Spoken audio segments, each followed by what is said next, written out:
नमस्कार दोस्तों, आज है 10 जून 2020 और आज से करंट अफेयर्स डिस्कशन में आपका बहुत बहुत स्वागत है। चलिए शुरू करते हैं।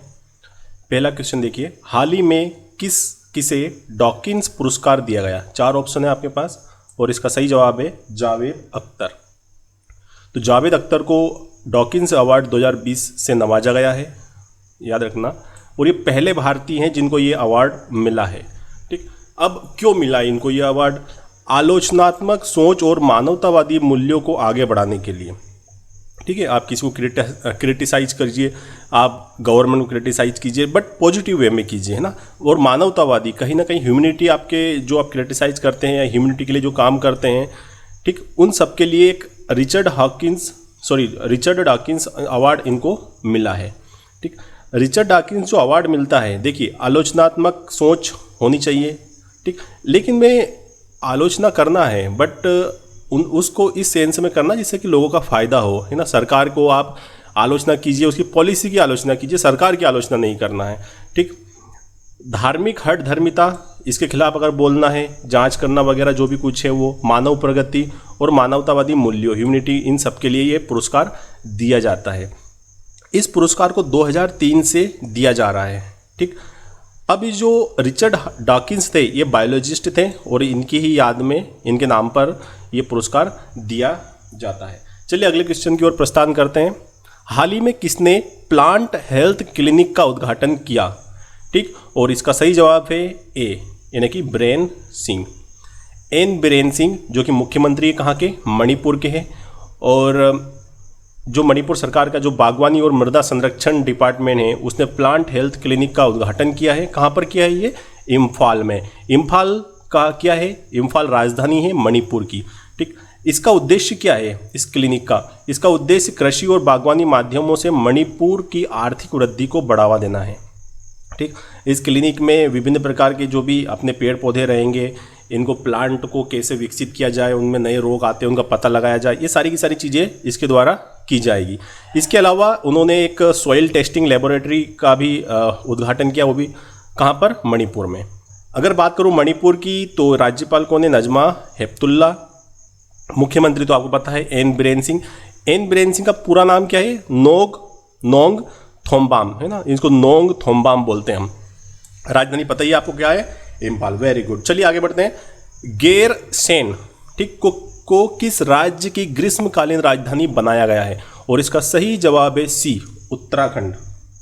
डिटेल देखिए, हाँ, उत्तराखंड में जो इसको भराणीसेन भी बोलते हैं ना, गैरसेन या भराणीसेन को हाल ही में ग्रीष्मकालीन राजधानी का दर्जा दिया गया है। इससे पहले वहाँ के जो मुख्यमंत्री थे त्रिवेंद्र रावत सिंह, उन्होंने 2020 और 21 का जो बजट की घोषणा की थी उसमें भी इसका जिक्र किया था कि आने वाले दिनों में इसको ग्रीष्मकालीन राजधानी बनाया जाएगा।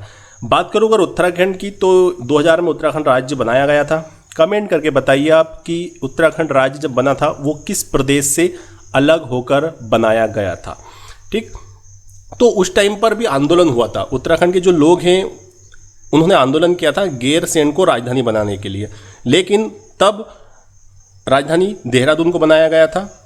ठीक है, और अब एक बार फिर इसके लिए बहुत जो आंदोलन हुआ था, पहाड़ी प्रदेश के जो लोग रह रहे थे वो आंदोलन कर रहे थे और अब उनकी इस मांग को मान लिया गया है और इसको ग्रीष्मकालीन राजधानी का दर्जा दे दिया गया है। तो आपको पता है यहाँ के मुख्यमंत्री कौन है? त्रिवेंद्र सिंह रावत। ठीक, गवर्नर यानी कि राज्यपाल कौन है? बेबी रानी मौर्य। याद रखना, है ना, बेबी रानी मौर्य है। राजधानी अब आपको याद रखना पड़ेगा, 2 राजधानियां हैं इसकी। क्या क्या है? एक तो देहरादून जो पहले से थी और अब ग्रीष्मकालीन कौन सी बन जाएगी? गैरसेन। चलिए अगले क्वेश्चन की ओर प्रस्थान करते हैं। आईआईएफएल ने किसे अपना ब्रांड एम्बेसडर नियुक्त किया है? तो इसका सही जवाब है Rohit Sharma. B is right option. तो आईएफएल का फुल फॉर्म क्या है? India Infoline Finance Limited. ये एक एनबीएफसी है, नॉन बैंकिंग फिनांस, है ना। तो ये गैर बैंकिंग क्षेत्र में काम करती है और रोहित शर्मा को इन्होंने अपनी हाल ही में अपना ब्रांड एम्बेसडर नियुक्त किया है। इन्होंने एक हैशटैग के साथ सीधी बात करके एक प्रोग्राम लॉन्च किया जिसमें 30 सेकंड का एक संदेश जारी किया गया है रोहित शर्मा के द्वारा। और अगर मैं बात करूँ आईआईएफएल के अध्यक्ष की तो यह है एस श्रीधर और इसका मुख्यालय कहाँ पर है? महाराष्ट्र की राजधानी मुंबई में। ठीक, चलिए अगले क्वेश्चन की ओर प्रस्थान करते हैं। हाल ही में किस राज्य द्वारा शहरी स्ट्रीट वेंडर कार्यक्रम लॉन्च किया गया? और the right option is D, Madhya Pradesh. Detail देखिए आप, तो मध्य प्रदेश के मुख्यमंत्री है शिवराज सिंह चौहान। उन्होंने स्ट्रीट वेंडर पंजीकरण पोर्टल करके एक स्कीम लॉन्च की, एक प्रोजेक्ट है एक प्रकार का ये, जिसमें क्या किया जाएगा, जो भी छोटे छोटे व्यापारी हैं इनको जो भी स्ट्रीट वेंडर होते हैं, जैसे कि फुल्की का ठेला लगाने वाला, चाट है ना, या फिर कोई भी ठेला लगाते हैं जो स्ट्रीट पे, उनके लिए एक योजना लेकर आए हैं ये लोग। और इसमें जो कार्यशील पूंजी मतलब 10,000 तक का इनको ऋण दिया जाएगा, किनको, उन लोगों को, ताकि वो अपना बिजनेस जो कि कोविड-19 के कारण क्या हुआ था, ठप सा पड़ गया था, उनको नुकसान हुआ था, ताकि वो वापस इसको रीस्टार्ट कर सकें। तो ये पूरी की पूरी योजना है, इसको क्या नाम दिया गया है, स्ट्रीट वेंडर योजना पूरा नाम दिया गया है। और इसका मेन पर्पस किसके लिए है, स्ट्रीट वेंडरों के लिए है। ठीक, अगर मैं बात करूं मध्य प्रदेश की, तो आई थिंक आपको सभी पता होगा मुख्यमंत्री कौन है, शिवराज सिंह चौहान है, जो हाल ही में मुख्यमंत्री बने हैं। ठीक है, पूरी कंट्रोवर्सी पता ही होगी आपको सब कुछ। चलिए अगला, राज्यपाल कौन है यहाँ के, लालजी टंडन है। और राजधानी क्या है, वेरी गुड, झीलों का शहर भोपाल। अगले क्वेश्चन की ओर बढ़ते हैं हम। वंदे उत्कल जननी किस राज्य का राज्यगान घोषित किया गया है? You have 4 option. जी बिल्कुल सही, ए इज राइट ऑप्शन, उड़ीसा है ना। उड़ीसा को ओडिशा बोलते हैं ना। हाँ, तो हाल ही में ओडिशा की सरकार ने वंदे उत्कल को उड़ीसा का राज्यगान जो प्रस्ताव था, राज्यगान तो प्रस्ताव को मंजूरी दे दी है। ठीक है, अगर मैं बात करूँ इसकी वंदे उत्कल जननी की, तो ये एंथम है, इसको 1912 में कांता कवि लक्ष्मी कांता महापात्र द्वारा लिखा गया था। ठीक है, 1994 में ये ओडिशा की विधानसभा में भी प्रत्येक सदन में इसका गान किया जाता था, लेकिन ये राज्य गान नहीं था। बहुत समय से इसकी मांग उठ रही थी कि इसको राज्यगान बनाया जाए, और वर्तमान में इसको जो प्रस्ताव था उसको मंजूरी दे दी गई है। अगर मैं बात करूँ उड़ीसा की, तो राज्यपाल कौन है, गणेशी लाल, मुख्यमंत्री नवीन पटनायक है, और राजधानी कहाँ पर है इसकी, भुवनेश्वर में। वेरी गुड, चलिए नेक्स्ट क्वेश्चन की ओर प्रस्थान करते हैं। किस राज्य सरकार द्वारा राज कौशल पोर्टल का शुभारंभ किया गया? 4 ऑप्शन है आपके पास। जी बिल्कुल, B is right option, Rajasthan. तो राजस्थान की सरकार ने हाल ही में ऑनलाइन श्रमिक रोजगार विनिमय की शुरुआत की है। ठीक, इसमें क्या होगा, इसका उद्देश्य क्या है कि भाई जितने भी श्रमिक हैं जो बाहर से वापस लौटे हैं, ठीक है, उनका सभी का एक डेटाबेस बनाया जाएगा और उसको एक पोर्टल पर रजिस्टर किया जाएगा, और उन लोगों को अपनी कुशलता के अनुसार उनको रोजगार प्रदान करने की कोशिश की जाएगी। तो ये पूरी की पूरी स्कीम थी, किसकी थी, हाँ, राजस्थान सरकार की। राजस्थान की अगर बात करूँ मैं, तो मुख्यमंत्री कौन है, अशोक गहलोत है वहाँ के, और राज्यपाल है कलराज मिश्र, और राजधानी क्या है, जयपुर। ठीक है, अब आपको ये बताना है कि जयपुर को एक उपनाम क्या है, ठीक है, कौन सा शहर कहा जाता है इसे, कमेंट करके जरूर बताइएगा। चलिए अगला क्वेश्चन है, कोविड बीप ऐप किसके द्वारा लॉन्च की गई है? 4 नाम है यहाँ पर, हर्षवर्धन सिंह, रमेश पोखरियाल, जितेंद्र सिंह या Prakash Javadekar. And the right answer is Jitendra Singh. तो केंद्रीय मंत्री है जितेंद्र सिंह, इन्होंने भी हाल ही में भारत की पहली स्वदेशी किफ़ायती और वायरलेस शारीरिक मानक निगरानी प्रणाली, याद रखना है ना, वायरलेस शारीरिक मानक निगरानी प्रणाली, जिसे कोविड बीप ऐप लॉन्च की है। कोविड का पूरा नाम क्या है? Continuous oxygenation and vital information detection biomed, ECIL ESIC POD, यानी पोड है ना। ये ESIC क्या है, ये भैया ये है कर्मचारी राज्य बीमा निगम वाला ESIC। ठीक है, अगर मैं बात करूँ इस ऐप की, तो इस ऐप को IIT हैदराबाद, परमाणु ऊर्जा विभाग और ESIC मेडिकल कॉलेज हैदराबाद द्वारा विकसित किया गया है। ठीक, अब ये कोविड बीप जो इसका जो नया अपडेटेड वाला वर्जन आया है, इसमें आपको non invasive blood pressure monitoring भी, आपका ब्लड प्रेशर भी आपका मॉनिटर होता रहता है, इसमें ECG की मॉनिटरिंग होगी, और आपकी जो श्वसन दर है उसको भी शामिल किया गया है। ठीक, तो ये पूरी की पूरी न्यूज़ थी, आपको इतना सा याद रखना है, कोविड बीप ऐप किसके द्वारा लॉन्च की गई है? जितेंद्र सिंह के द्वारा। ठीक है, अगर क्वेश्चन आता है किसके द्वारा विकसित की गई, तो ये तीनों याद होना चाहिए आपको, IIT, परमाणु ऊर्जा विभाग और ESIC मेडिकल कॉलेज हैदराबाद। चलिए आगे बढ़ते हैं।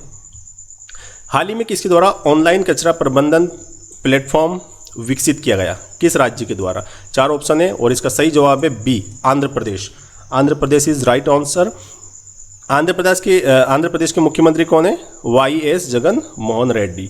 ठीक है, तो इन्होंने हाल ही में एक वेबसाइट बनाई है ना, एक वेबसाइट का शुभारंभ किया है जिस पर ऑनलाइन कचरा कलेक्शन किया जाएगा। ठीक, एक प्रकार का एक्सचेंज है ये, और ऐसा करने वाला आंध्र प्रदेश पहला स्टेट बन चुका है भारत में।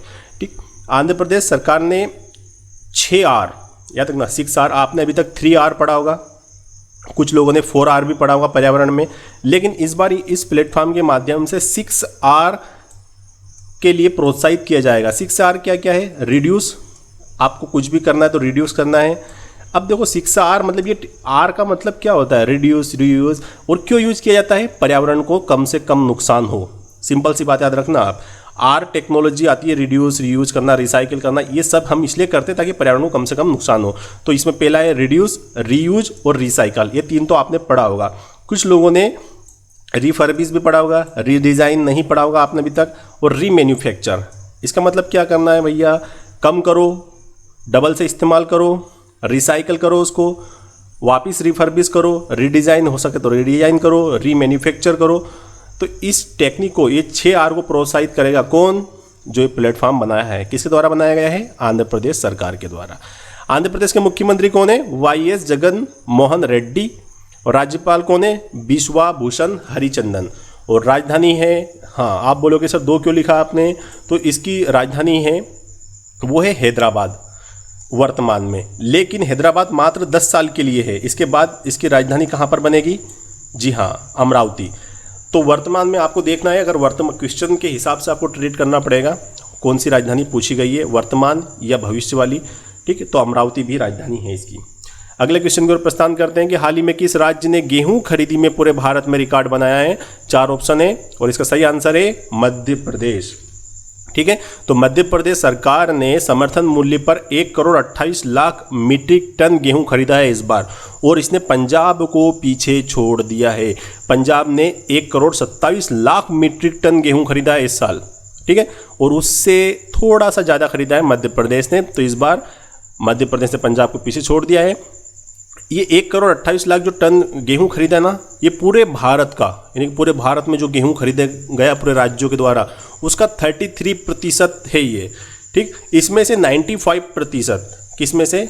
1,28,00,000 में से, और 95 कितना बनेगा? 1.18 लाख मीट्रिक टन, है ना, करोड़ लाख है ना, 1,18,00,000 मीट्रिक टन गेहूं को सुरक्षित संग्रहित कर लिया गया है मध्य प्रदेश सरकार द्वारा, यानी कि वेयर हाउस में उसको अच्छे से रख दिया गया है। मात्र 5% गेहूं बाहर पड़ा हुआ था, और जो भीग गया है वो शायद अब इस्तेमाल नहीं होगा। और बहुत ज़्यादा क्रिटिसाइज भी किया गया था शिवराज सिंह चौहान को, क्योंकि भाई पानी आ गया था और पूरा का पूरा बहुत गेहूं का नुकसान हुआ। तो वो 5% है ना, कि पूरा का पूरा जो हमारा 1,28,00,000 टन जो गेहूं हमने खरीदा था उसका 5% खराब हो चुका है। ठीक, नॉट अ बिग डील। चलिए, ये था आज का डिस्कशन। आई होप आपको अच्छा लगा होगा। ठीक है, thank you very much for the discussion. जय हिंद, जय भारत।